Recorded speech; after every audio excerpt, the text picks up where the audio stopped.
some shoes behind you guys today, which may look a little out of place, but we actually partnered with Vans Shoes.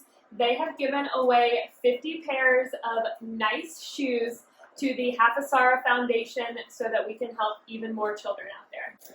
Today at Palmetto Publishing, we have the privilege to sit down with co-authors of Nice Shoes, Gillan and Stephen Pihl. Dennis over here is a mental health advocate and accomplished TEDx speaker. After suffering the tragic loss of his two brothers to suicide, Dennis has devoted his life's work to fostering discussions about the significance of mental health to various groups and organizations throughout the United States.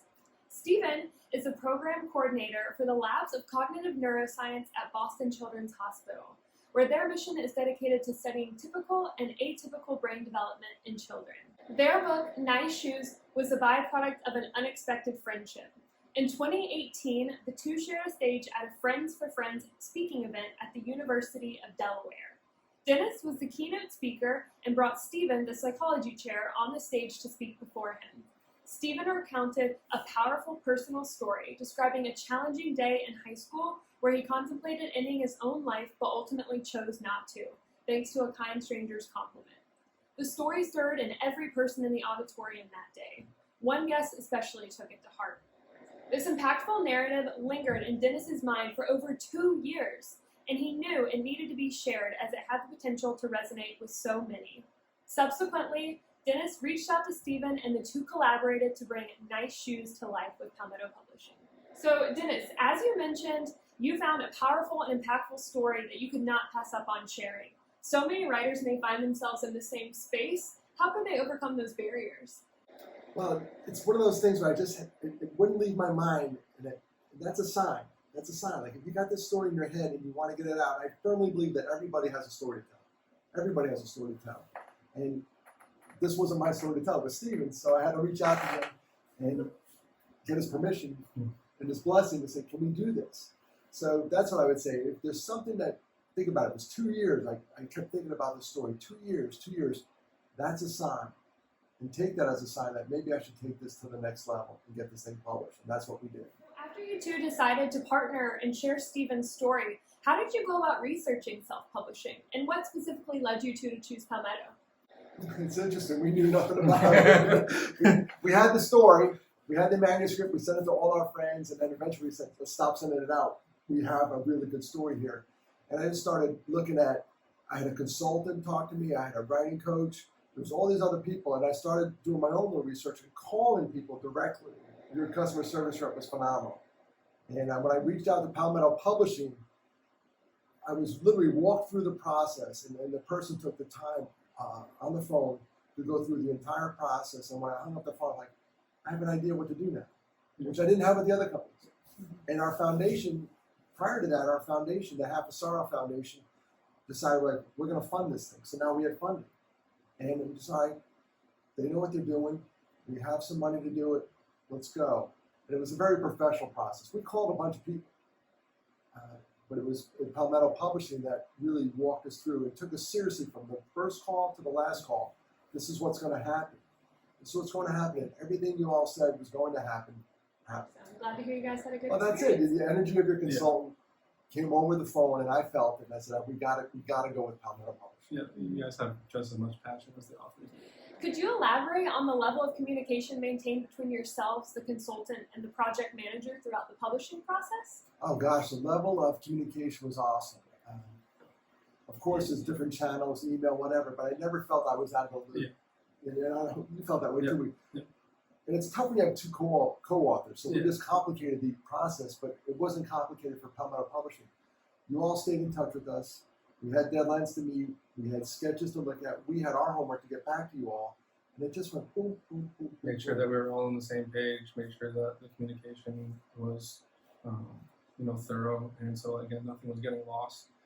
It was smoother than I could have really ever imagined, because I thought we were going to be doing more of like the brunt work and like reaching out and be like, what should we do next? But it was, again, blueprint laid out, communication at every point that was said to be communicated. So it was a very, very easy process. Just one? That's the coolest part, is there are so many moving parts, but they're all moving in unison. And your response times were phenomenal. There was nothing lingering.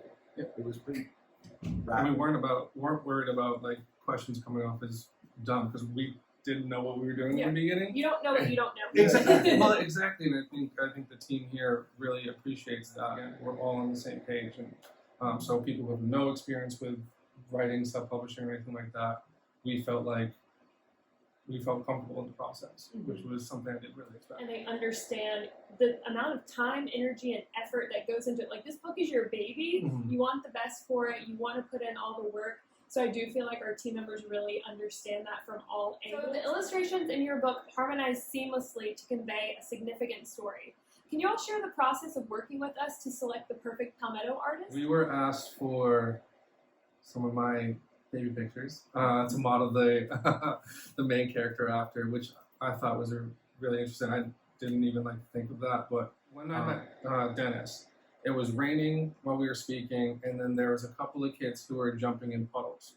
And so throughout that day, it made me realize that you could be sad that it's raining, or you could be happy that you have puddles to jump in. And then the cover of the book, as we can see, is Derek looking into a puddle with the rainbow being reflected. And the craziest part is we did not communicate that to the artist. It wasn't us being like, do this, put this here, put this there. It was a much more collaborative process. How can someone make something so perfect and we didn't even describe it? Awesome, because we don't know what we're doing in illustration. We barely got the book together. Now we're going to draw it. That's not going to happen. So you gave us a couple styles. Once we picked the style, and the person came back with the first rough draft, the first rough draft was black and white, and we were we were like, wow. They nailed it, and the illustrations were spot on. From our perspective, that's when the book started coming alive. Nice Shoes conveys a powerful message about suicide prevention that may pose challenges in explaining to young children. How did you two go about simplifying this concept and making it easily understandable for kids? We were super cognizant of that, knowing that we're going to go down the books on Amazon and other websites for between ages 4 and 10. That was our target. So we don't want to get into the suicide prevention message so much. We wanted to get into the kindness message, how a kind word changes a thought process. We were extremely wary of that. How do we tread this water? But we have to go there.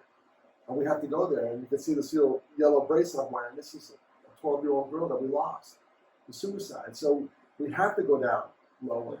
So one of the person I threw it out to was a counselor. I said, where would you go with this? And I think the educators, the parents, anyone who reads this book will see we bring it right up to this line. Say, Derek was having a bad day and he thought every day would be like this. And that's as far as we go. That's as far as we need to go. And so this book is technically talking about a concept called learned helplessness.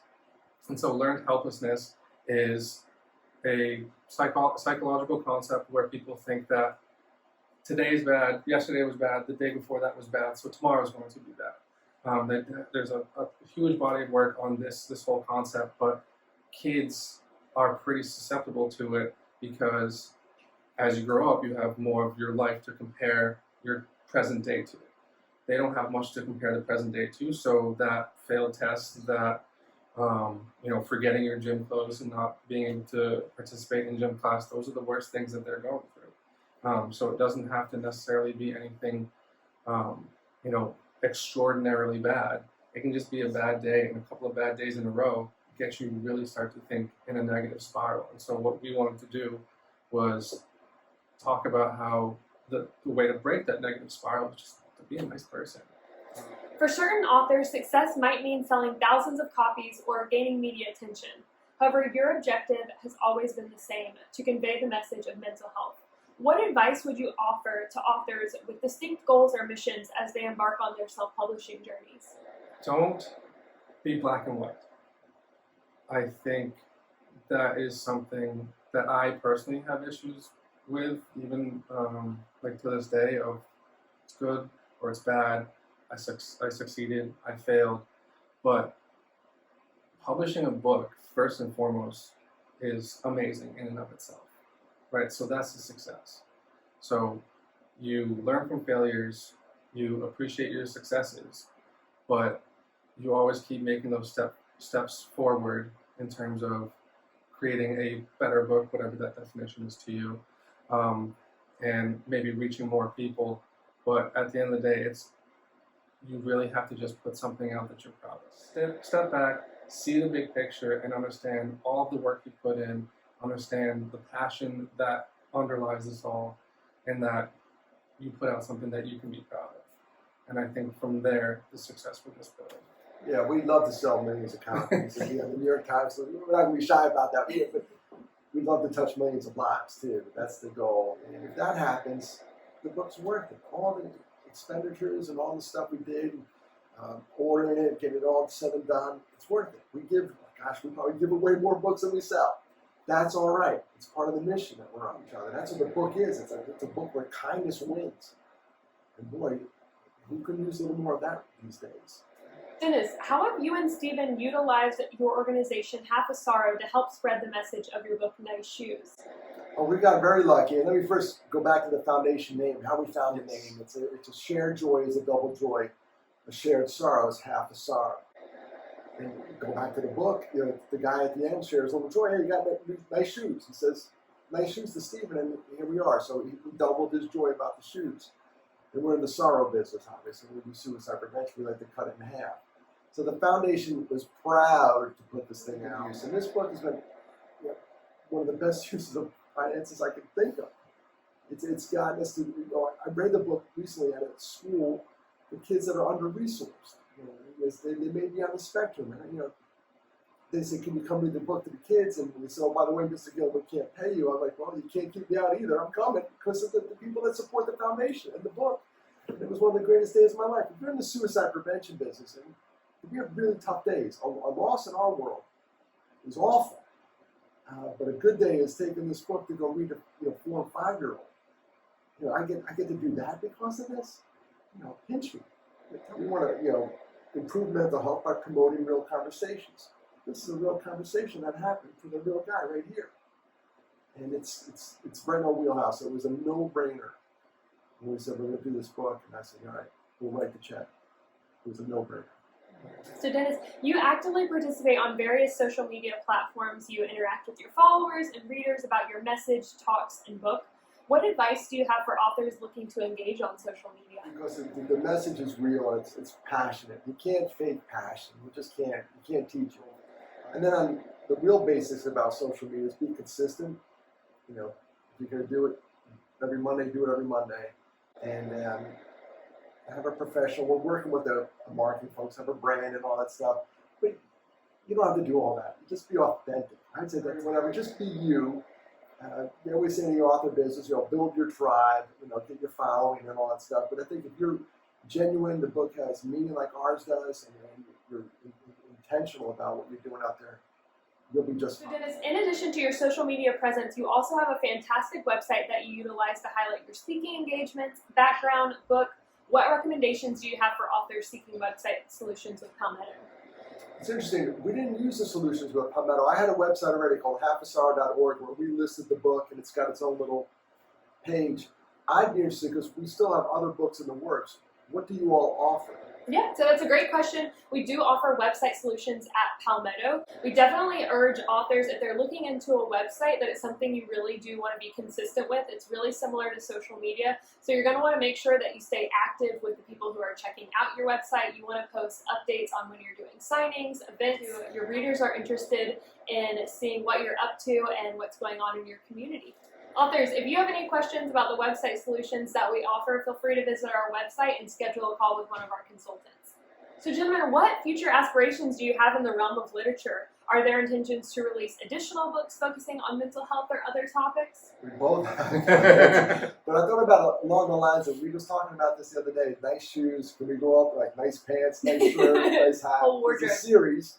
I am currently working on a book for children who are adopted. So I'm adopted, and I thought I could use that. I could have used that book when I was younger. So it is a book about a child and their adopted parents finding common ground, and the message from the parents is, no matter our differences, I'll love you regardless. Well, Nice Shoes is already so powerful, and I can't wait to see what you guys do next. We're excited about it, and we will call Palmetto. You know where to find us. We're notified you guys were so good the first time. I got to give you a second shot. Yeah. Well, thank you. What advice do you have to authors considering working with Palmetto for their own projects? I would say make the call. That's eventually what we did. We were doing our research. We called a bunch, and you all answered the phone. That's a big help. And you got a live person, and they walked us through the process. So the first thing I'd say is just make the call. Yeah. Even if the book's not done yet, just they'll coach you through. Where are you? How far are you? Can we help you this way? Well, Dennis and Stephen, thank you guys so much for joining us today at Palmetto headquarters and chatting more with us about your Nice Shoes book. Wonderful. Well, thank you guys so much. Thanks. Thank you to Vans, and everyone go check out Nice Shoes.